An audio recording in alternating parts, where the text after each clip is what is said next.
నమస్తే, welcome to big TV. నేను మీ గౌతమి. ప్రముఖ రచయిత జ్యోతిష్యులు ఇప్పిలి నరసింహ శర్మ గారు ఉన్నారు, మనతో మాట్లాడదాం. గురుగారు నమస్తే. నమస్తే అమ్మా. అసలు ఇవాళ ఏంటంటే ఒక ఇంపార్టెంట్ టాపిక్ గురించి మాట్లాడాలనుకుంటున్నాను గురుగారు. చెప్పండి అమ్మా. ఈ కాలం మనం చూసుకుంటే అంటే గత 2-3 నెలల నుంచి అనుకుంటా ఈ బాగా పెరిగిపోతున్న అత్యాచారాలు కావచ్చు, లేకపోతే అసలు వరుసలు కూడా లేవు.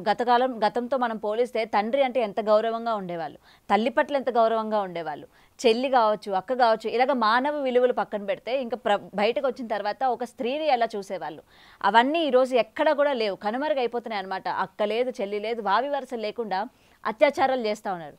అన్న కావచ్చు, తమ్ముడు కావచ్చు, తండ్రితో సహా ప్రతి ఒక్కరు కూడా. అసలు ఎటుపోతుంది?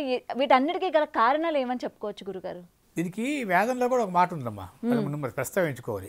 కలవు పంచసహస్రాన్ని జాయితే వర్ణశంకర నిస్సార పృథివీ నిరౌషిత నీచ మహత్యంగత అని ఒక శ్లోకం ఉంది. కలియుగం 5000 సంవత్సరాలు వచ్చిన తర్వాత నిస్సార పృథివీ, భూమిలో సారం ఉండదట. నిరౌషితత, ఏ మొక్కకి ఔషధాల గుణాలు తగ్గిపోతాయట.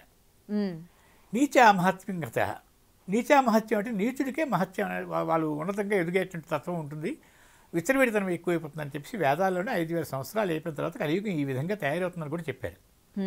ఇప్పుడు ఉండేటువంటి పరిస్థితుల్లోని మీరు ఇంకా చిన్నపిల్లలు, మాలాంటి వాళ్ళని సహించలేనటువంటి దారుణాలు జరిగిపోతున్నాయి. కారణం ఏంటంటే తల్లిదండ్రులు బిజీ అయిపోయారు, పిల్లలు బిజీ అయిపోయారు. పిల్లలకి ఎక్కువగా స్వాతంత్రాన్ని ఇచ్చారు. పిల్లలకి తల్లిదండ్రులు ఏంటంటే చిన్నతనం నుంచి కూడా వాళ్ళకి ఒక దృక్పథంతో పెంచాలి. కాబట్టి వాళ్ళు ఏది అడిగినా అది ఇస్తున్నారు, ఉన్నతంగా చూస్తున్నారు. వాళ్ళకి అవసరమైనవి కూడా నేను పడ్డ కష్టాలు నా పిల్లలు పడకూడదు ఒక చిన్న కొటేషన్ ఉంటుంది. అది మంచిది కాదు అది. ఎందుకంటే వాళ్ళు పడిన కష్టాలు వీళ్ళు కొంచెం అప్పుడప్పుడు వాళ్ళకి తెలియాలి. గ్లాస్తో మంచినీళ్ళు తేవడం అంటే అదొక కష్టంగా అనిపించి అది మరొకరికి ఆజ్ఞాపించేటువంటి తత్వం పిల్లలకు ఉండకూడదు. వాళ్ళకి శ్రమ పడాలి కొద్దిగా, వాళ్ళకి కొంచెం కష్టం తెలియాలి. ఆ ప్రకారంగా 8-10 సంవత్సరాల దగ్గర నుంచి కూడా వాళ్ళకి అలవాటు చేయాలి. 10 ఏళ్ల వరకు కూడా నువ్వు బాల్యంగా నువ్వు ఇష్టానుసారం పెంచినా 10 సంవత్సరాల నుంచి మాత్రం కష్టం తెలిసేటట్టుగా మాత్రం తల్లిదండ్రులు తప్పనిసరిగా చూడాలి. తర్వాత సామాజిక వాతావరణంలో వాళ్ళ తల్లో తండ్రో ఏదో మంచి మాటలు చెప్తుంటే ఇది తప్పు ఇది ఒప్పు అని చెప్పాలి. దానికి ఏంటంటే ఇప్పుడు సాధారణంగా ఏంటంటే పెద్దవాళ్ళు ఇంట్లో ఉన్నారు అంటే ఇప్పుడు ప్రతి కుటుంబాలు కూడా కొంచెం చిక్కిపోయాయి. ఒక ముగ్గురు కంటే ఎక్కువ లేదు, భార్య భర్త పిల్ల. అక్కడే అవినావ సంబంధాలు వస్తాయి. ఆదో పిత తథా మాత సాపత్ని జననీ తథా మాతామహ సపత్నిశ్చ ఆత్మపత్ని త్వనంతరం సుతభ్రాత పితృవ్యాశ్చ మాతుల సహభార్యక దుహిత బహినీచేవ దోహిత్రో భాగినేయక పితృశ్రుష మాతృశ్చ జామాత భావకుశ స్వస్వరం స్వాలకంచేవ స్వామినో గురుజర్జిన అని ఒక శ్లోకం ఉంది. అందులో పెంతలు, తండ్రులు, అత్తలు, మేనమామలు, మేనతలు, మేనల్లుళ్ళు, పెద్ద వంశవృక్షం అది. అది కాకుండా అక్కడ ఉండేటువంటి ఆకలి గురువు గారికి కూడా అందరూ చేర్చుస్తారు. వాళ్ళు విజయ చెప్పిన గురువు గారు కూడా అంత పెద్ద కుటుంబాలతోని ఒక నిండు కుటుంబాలు కూడా చాలామందికి అందరూ గ్రౌండ్ ఫ్లోర్లో ఉండేవారు. పల్లెటూరులో ఉండే వాతావరణం అంటే ఆ పల్లెటూరులో ఒక కుటుంబాన్ని సహకారం చేసుకునేవారు. ఈ ప్రకారంగా ఆ కుటుంబం తరగ వ్యవస్థలన్నీ కూడా ఎవరు తప్పు చేసినా సరే ఆ కష్టంలో ఉండేటప్పుడు అందరూ కష్టాన్ని పంచుకునేవారు. సుఖంలో ఉండేటప్పుడు వాళ్ళు ఊసి పెట్టేవారు కాదు. అంత సంస్కారం గలవారు. వాళ్ళ బాధలు వాళ్ళు పడుతున్నారు, సౌఖ్యం అనిపిస్తున్నాడు, 12 కష్టాలు పడ్డాడు లేదా బండి కొడుకున్నాడని చెప్పి అనుకుంటారు. అంతేకాదు అసూయ చెందేవారు కాదు. ఈ ప్రకారంగా ప్రతి వాళ్ళు కూడా సంఘీభావంతో ఉండేవారు. అందుకే ఆ పల్లెటూర్లన్నీ కూడా పట్టణాల్లోకి జీవనధిలా ప్రవహిస్తున్నాయి ఉన్నాయి. జనాలు ఆకర్షణకు మోదీలో పడిపోయి అందరూ పట్టణాలు చేరిపోతున్నారు. పట్టణాలు చేరిపోతున్నప్పుడు కల్చర్ మారిపోతుంది, వ్యవస్థ మారిపోతుంది. కాబట్టి అటువంటి దృక్పథం చాలా వరకు కొన్నాళ్ళ పాటు వలసలు వెళ్ళిపోయారు. పట్టణాలకు వలసలు వెళ్ళిపోయారు. పట్టణంకి వలసలు వెళ్ళిపోయి ఇంచుమించు 50 సంవత్సరాల క్రితం 1960 దగ్గర నుంచి కూడా ఈ జనాలు వలసలు వెళ్ళిపోవడం ప్రారంభించారు. 60 లోపల మాత్రం ఒక కుటుంబంలో అన్ని పల్లెటూర్లు, అన్ని పెంకుటిళ్ళు, అన్ని పూరిళ్ళే ఉండేవి. వాళ్ళ వ్యక్తిగత స్వభావాలు కూడా ఉన్నతంగా ఉండేవి, సంస్కారవంతంగా ఉండేవి. ఆ తర్వాత ఇలా వలసలు వెళ్ళిపోయిన తర్వాత మాత్రం కొంత చేంజ్ వచ్చింది. ఆ తర్వాత ఇప్పుడు ఈ గత 5-6 సంవత్సరాల దగ్గర నుంచి కూడా అది మరీ దారుణంగా తయారయ్యింది. దానికి ఏంటంటే ఒక యువత కొంచెం మత్తుకు అలవాటు పడిపోవడం, విచ్చలవిడితనంకి అలవాటు పడిపోవడం, అబద్ధాలకు అలవాటు పడిపోవడం, తల్లిదండ్రుల్ని కొంచెం పక్కకి నెట్టేయడం, మాట వినకుండా ఎవరు చెప్పింది వినకపోవడం, ఇటువంటి లక్షణాలన్నీ కూడా ఏ ప్రభావం వల్ల వచ్చిందో తెలియదు. సామాజిక వాతావరణంలో వాళ్ళు బలైపోతున్నారు. వాళ్ళు దాని నుంచి ఏంటవుతున్నదంటే ముఖ్యంగా స్త్రీ చెడిపోయిందని మనం స్త్రీని పెంచే విషయం, ఆడపిల్లల్ని పెంచే విషయంలో మాత్రం కొంచెం తల్లిదండ్రులు విఫలమయ్యారని మనం చెప్పుకోవాలి. ఎందుకంటే ఇంట్లో కేజీ బంగారం ఉన్నా సరే మన పక్కని మన సంచిలో పెట్టుకుని వెళ్ళిపోవచ్చు, కానీ ఒక ఆడపిల్లని కాపాడటం మాత్రం చాలా కష్టం అయిపోతుంది తల్లిదండ్రులకి. అది ఉసూరు పట్టినది ప్రాణం. ఎందుకంటే అల్లారు ముద్దుగా పెంచారు పిల్లల్ని. ఆ పిల్లల్ని చూస్తుంటే ఒక్కొక్కరు ఒక్కొక్క విధంగా తీసుకెళ్ళిపోతున్నారు. అనేక రకాల అత్యాచారాలు జరిగిపోతున్నాయి. అది ఏంటి ఈ ఈ వ్యవస్థ? పసిబిడ్డలని కూడా చూడడం అది లేదు అది అసలు. మనకంటే మన భూమి మీద బాహ్య ప్రపంచంలో కంటే ఖైదులు ఎక్కువైపోతున్నాయి, జైల్లో నిండిపోతున్నాయి. వాళ్ళకి శిక్షలకి వాళ్ళకి లొంగటం లేదు. అవును. సరైన శిక్షలు కూడా కావు. ఈ ప్రపంచం ఎట్టిపోతున్నదా అని చెప్పి మనం ఆలోచించుకోవాలి. దానికి ఏంటంటే ఎవరు కష్టపడడం మానేశారు. దానికి మానేశారంటే కారణం ఏంటంటే అప్పుడుండే సంస్కృతి సాంప్రదాయాలు తగినట్టుగా పెద్దవాళ్ళు చాలా మంచి పాటలు రాశారు. పాత పాటల్లో కూడా గోరంత దీపం కొండంత వెలుగు చిగురంత ఆశ జగమంత వెలుగు అని నారాయణ రెడ్డి గారు రాశారు. ఉదాహరణకి కడలి నడుమ పడవ మునిగితే కడదాకా ఈదాలి, నీళ్లు లేని ఎడారిలో కన్నీళ్ళైన తాగి బతకాలి, ఏ తోడు లేని నాడు నీ నీడే నీకు తోడు, జగమంతా అంతగా చేసిన చిగురంతా ఆశను చూడు. ఇలాంటి అత్యుత్తమ సాహిత్యాలు ఎంత రాశారో. మనిషి ఇలా బతకాలి, ఇంత సంస్కారంతో ఉండాలి. కాబట్టి అటువంటి ప్రేమైన ఆ గీతాలన్నీ అప్పుడు ఆ రోజుల్లో ఒక నిజం చెప్పాలంటే చాలామంది పెద్ద పెద్ద కళాకారులు కూడా వాళ్ళ పారితోషికాలు కూడా ఎక్కువ కూడా తీసుకుంటూ ఉన్నతమైనటువంటి విలువను తీసుకొచ్చి సినిమాలు తీశారు. దానికి తగినట్టుగా సాహిత్యాలండి ఇవి. మనం ఇప్పుడు శ్రీశ్రీ గారి ఇంచుమించు 30 సంవత్సరాలు అయిపోయింది. శ్రీశ్రీ, ఆత్రేయ ఇలాంటి గౌరవ తాలూకా కూడా మనం పేర్లు విన్నాం. ఇప్పుడు ఎవరు రాలేదేంటి? అలా కొరగా ఎవరో 2-3 తప్ప ఎందుకు రావటం లేదు? ఈ ట్రెండ్కి వాళ్ళు రాయలేరు, ఈ ట్రెండ్కి వాళ్ళు బుద్ధులు చెప్పలేరు. ఈ ప్రకారంగా వాళ్ళే చేతులు ఇచ్చేశారు. ఒకవేళ చెప్పినా వినేవాళ్ళు లేదు. దానికి కారణం ఏమిటంటే ఇప్పుడున్న ఆధునిక ప్రపంచంలో మనిషి ఎంత ఎత్తుకెదిగినా సరే సంస్కారాన్ని ఇప్పుడు మొబైల్ ఫోను అని ఒకటే కారణం కాదు. ఇప్పుడు అనేక రకాల స్పీడ్ యుగాలు వచ్చిన తర్వాత ఇందులోకి అలవాటు పడిపోయిన తర్వాత మనిషి మారిపోతున్నాడు. ఈ అఘాయిత్యం ఇలా కొనసాగుతూనే ఉంటుంది, చెప్పలేము మరి. అందుకోసం మరి ఈ ప్రపంచం ఎట్టిపోతుందో అని మాత్రం మనం బాధపడాలి. తర్వాత ఏంటంటే మౌనంగానే ఎదగమని మొక్క నీకు చెబుతుంది, ఎదిగే కొద్దీ ఒదగమని అర్ధమందులో ఉంది. నీటి ప్రబల చెట్టు అని ఒకటి ఉంటుంది సముద్ర పొడిని. అదేం చేస్తుందంటే ఎంత జ్ఞానం అంటే సముద్ర పొడినే పెరుగుతుంది. దాన్ని ఎవరు ఏది ముట్టరు. దాన్ని ఎలా కాపాడుకుంటుందంటే ఇది ఒక ఆడపిల్లగా చిత్రీకరించి మహాకవి కాళిదాసు రఘువంశ మహాకావ్యంలో రాశారు. అదేంటవుతుందంటే ముందు వచ్చి ఎక్కడో ఉన్న పెద్ద కరెంట్ వస్తుందన్న సంగతి దానికి ముందే తెలిసిపోతుంది.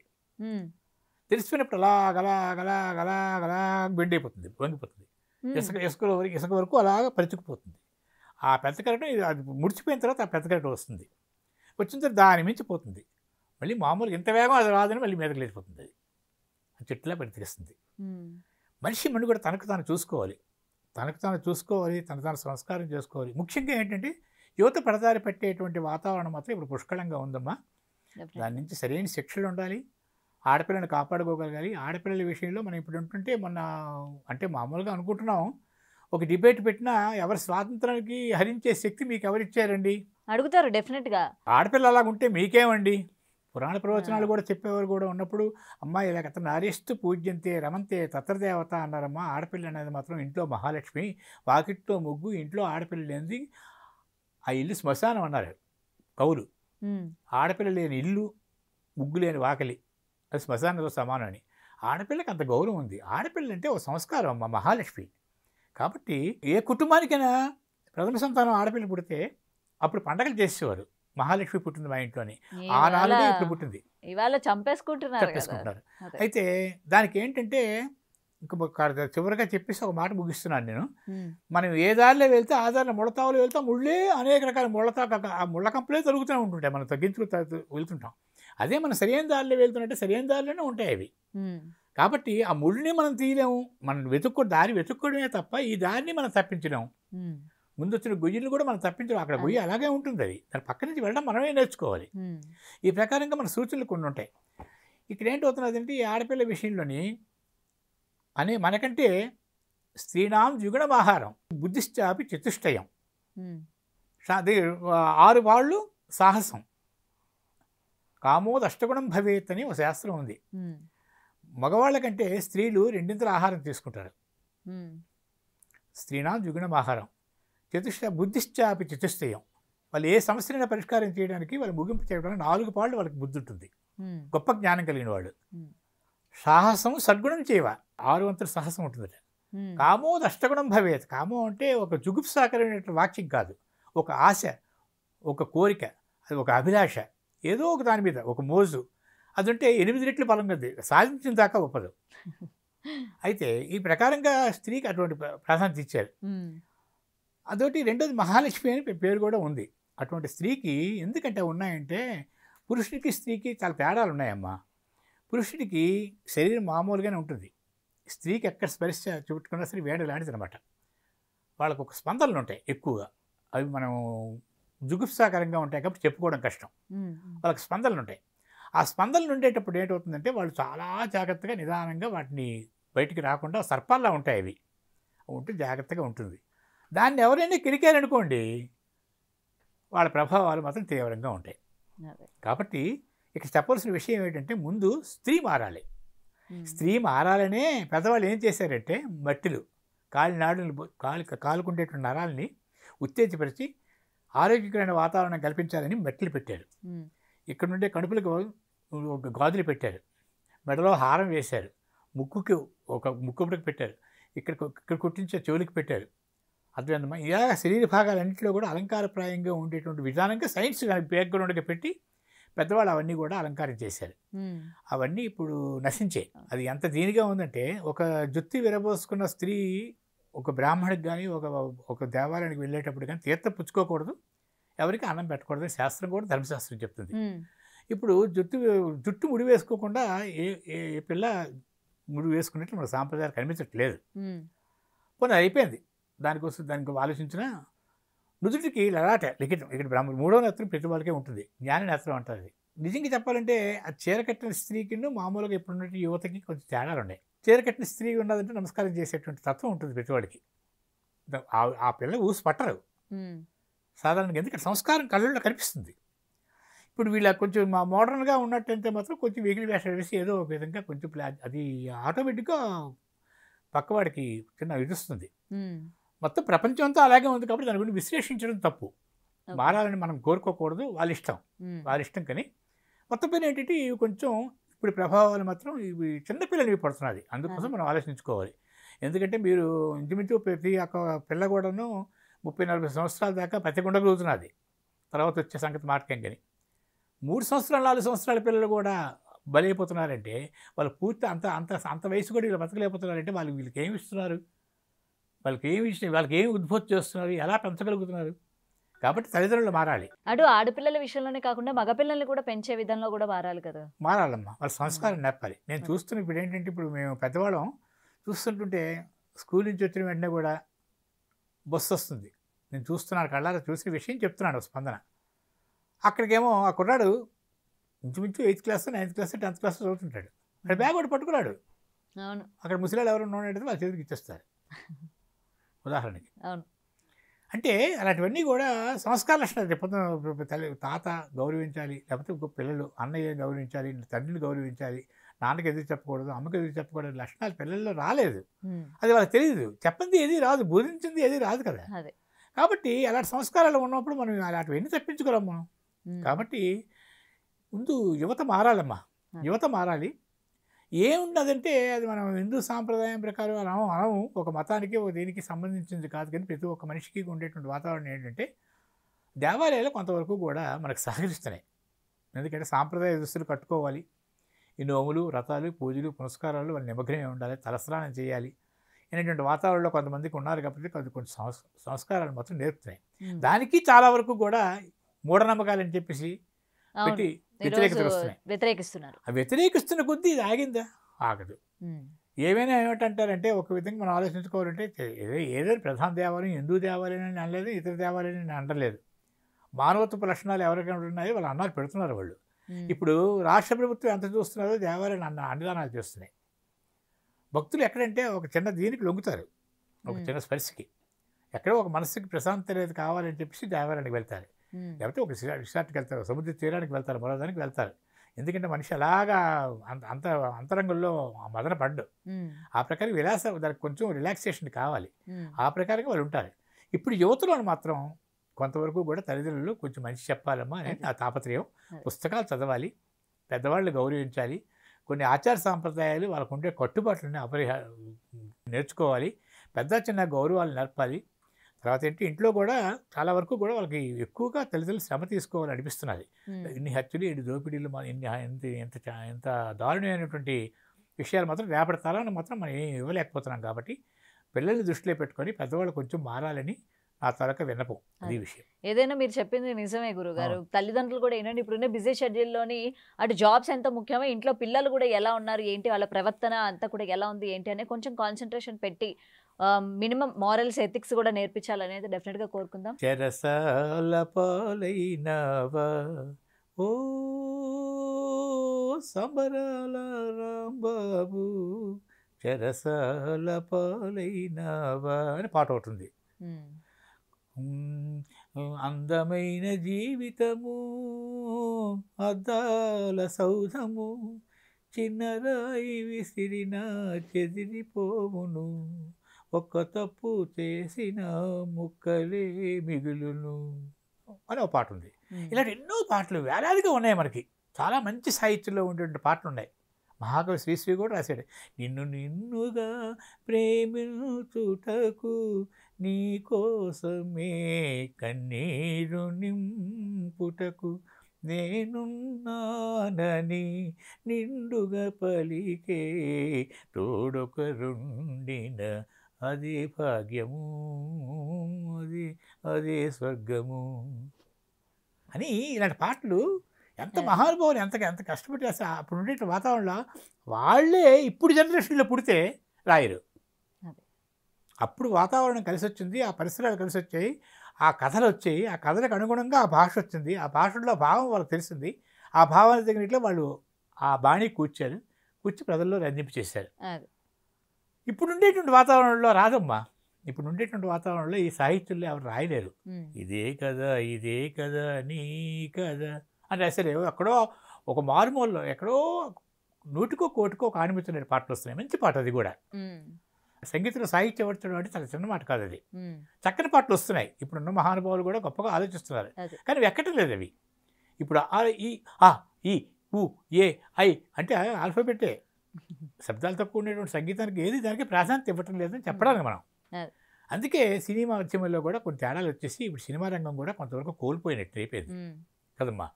కాబట్టి ముందు మారాలి, చిన్నపిల్లలకి భవిష్యత్తు ఇవ్వాలి. ఎందుకంటే కొన్ని ఉదాహరణలు వాళ్ళకి చెప్పాలి.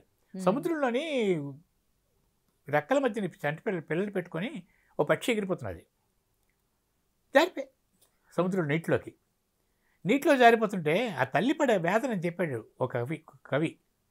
తాగేయాలని ప్రయత్నం చేసి కొంచెం తీసి సప్లించేస్తున్నది పిల్లల్ని కాపాడడానికి. ఏది ఆతృత, అది అయ్యే పని కాదు కదా. అంటే అంత తాపత్రయం నా బిడ్డ బతకాలని. అది కాకుండా తాబేలుకు ఒక గుణం ఉంది. తాబేలు సముద్ర పుట్టిన గుడ్లు పెడుతుంది. దానికి ఒక పెద్ద కెరటం ఎప్పుడు వస్తుందో దానికి తెలుసు. 15-20 రోజుల తర్వాత వస్తుందో దానికి ముందే గ్రహించేస్తుంది. అది ఒడ్డున ఏం చేస్తుందంటే ఇసుకలోని 16 రోజులు పట్టాలి గుడ్డు పిల్లలుగా తయారవ్వడానికి. ఆ 16 రోజుల్లో అది గుడ్లు పెడుతుంది. అది సముద్ర బొడ్డుని కప్పేస్తుంది. 16 రోజులు అయిన తర్వాత ఆ కెరటం తప్పనిసరిగా వస్తుంది. అది క్యాలిక్యులేషన్స్ చూడండి. వచ్చిన వెంటనే ఆ పిల్లలు అప్పుడు తయారైపోతాయి, అన్నీ సముద్రంలో కలిసిపోతాయి. ఎంత జీవం మనకంటే మూగజీవులు ఎంత జ్ఞానంతో ఉంటున్నాయో. కాకి ఎవరికి తెలియకుండా తెల్లవారుజామునే స్నానం చేస్తుంది. ఎప్పుడు కాకి స్నానం ఎవరికి తెలియదు. తెల్లవారు 4 గంటల వేసుకుని స్నానం గడుపుతుంది. అది ఇలాంటివన్నీ కూడా మనకి యథార్థంగా మూగజీవులు ఉన్నాయి. మూగజీవులు చాలా చక్కగా మనకి చాలా మంచి విశ్లేషణలు ఇస్తున్నాయి. మనిషి విజ్ఞానాన్ని కోల్పోతున్నాడు. కాబట్టి ఇది మారాలి అని మనం ఈ ఛానల్ ద్వారా అనుకోవాలి. మనమే విచారిస్తున్నాం, ఎందుకంటే మనము భాగస్థులమే కదా. కాబట్టి ముఖ్యంగా ఏంటంటే ఆడపిల్లలంటే గౌరవం ఉంటుంది. అది మన సాంప్రదాయంలో మనకు వచ్చిన విద్య. కాబట్టి ప్రతి ఆడపిల్లకి కూడా ఒక్క విషయం అమ్మా, ఆడపిల్లకి అంతకంటే మరొక ఉదాహరణ లేదు. చిన్న పిల్లైనా సరే అమ్మ అనే గుణం ఉంటుంది. ఎలా పిలుస్తాం మనం? అమ్మ అనే కదా పిలుస్తాం. మాతృమూర్తితో సమానం అక్కడ యోచిస్తామా లేదా? అదొకటే గుర్తుంచుకోవాలి. పిల్లలుండని ఏరా బాబు అంటాం, ఒక ఆడపిల్ల ఉన్నదంటే అమ్మ అంటాం, మాతృమూర్తిగా చూస్తాం. ఇప్పుడు స్త్రీకి మాత్రం రక్షణ కావాలమ్మా. అది ఏ విధంగా వస్తుందన్నది మాత్రం మనం తెలుసుకోవాలి. పెద్దవారందరికీ కూడా హృదయపూర్వకమైనటువంటి విన్నపం చేస్తున్నాను. పిల్లల్ని మాత్రం చాలా జాగ్రత్తగా చూడాలి, ఆడపిల్లల్ని. మగపిల్లలు కూడా పాపం రామరామ, వాళ్ళు జీవితాంతం ఆ మగ్గిపోతే చీకటి గదిలో మగ్గిపోయి ఆ తర్వాత కొంతమంది ఉరిశిక్షకు గురైపోయి పోతున్నారు. ఒక్క క్షణం ఆలోచించండి, మనస్ఫూర్తిగా హృదయపూర్వక నమస్కారం చేస్తూ చెప్తున్నాను, ఒక్క క్షణం ఆలోచించండి, తప్పు చేయకండి. తప్పు చేయకుండా మీరు మనగలిగినప్పుడు మీ నుండి నూరేళ్ళు కూడా చక్కగా ఉంటారని అందరికీ కూడా ప్రార్థిస్తున్నాను, ఒక రచయితగా, ఒక మామూలుగా ఒక సిద్ధాంతిగా. కాబట్టి ఈ ఛానల్ ద్వారా వాళ్ళందరికీ కూడా వేడుకుంటుంది ఏంటంటే, ఏ చిన్న తప్పు కూడా చేయకుండా జీవితాన్ని సుగమం చేసుకుని నిండి నూరేళ్ళు బతుకుతారని ఆశిద్దాం. అదే గురుగారు, ఇప్పుడు మనం కోరుకున్నట్టే ఏదైనా సరే దీన్ని మనం ఆపే ప్రయత్నంలో భాగంగానే మనం మాట్లాడుకున్నాము. ఏదైనా సరే ఆడపిల్లలకి, చిన్న నెలల పిల్ల అయినా సరే కొంచెం ఒక్క క్షణం ఆలోచించాలి. అటు మగపిల్లలకు కూడా చిన్నప్పటి నుంచి ఎథిక్స్ అండ్ వాల్యూస్ కూడా ఇంట్లో నేర్పించాలని అయితే కోరుకుందాం గురుగారు. వాళ్ళు సమాజాన్ని చూసి చిన్నపిల్లల మీద ఉండేటువంటి దృక్పథం, రేపు పొద్దున తల్లి అవుతుంది ఆ అమ్మాయి, ఆ అమ్మాయి తల్లిని ఆ పిల్లకి రేపు పొద్దున ఆ పిల్లకి కూడా ఏం చెప్పగలుగుతుంది, సందేశం ఏం ఇవ్వగలుగుతుంది, తను మారితే కదా పిల్లలకు సందేశం ఇవ్వగలదు. ఆ విషయం కొంచెం గుర్తుంచుకొని ఆ పిల్లలు కూడా కొంచెం మార్పులు కలిగి ఉండాలి. ఉన్నత విద్యావంతులు కావడమే కాదు, కొంచెం సంస్కార లక్షణాలు కల్పించి చిన్నపిల్లలు రేపటి తరానికి మాత్రం సందేశాత్మకంగా మాత్రం ప్రతి స్త్రీ ఉండాలని కోరుకుందాం. అదే గురుగారు, డెఫినెట్గా ప్రతి స్త్రీ కూడా ఏంటంటే ఇంట్లోని పిల్లలందరికీ కూడా మోరల్ ఎథిక్స్ అండ్ వాల్యూస్ మీరు చెప్పినట్టు నేర్పిస్తూ పెంచాలి. అండ్ ఇట్లాంటివన్నీ కూడా యువత ఎక్కువ ఇట్లాంటి వాటికి దారి తీస్తున్నారు కాబట్టి యువతలో కూడా మార్పు రావాలని కోరుకుందాం గురుగారు. For more videos like this, subscribe Big TV channel.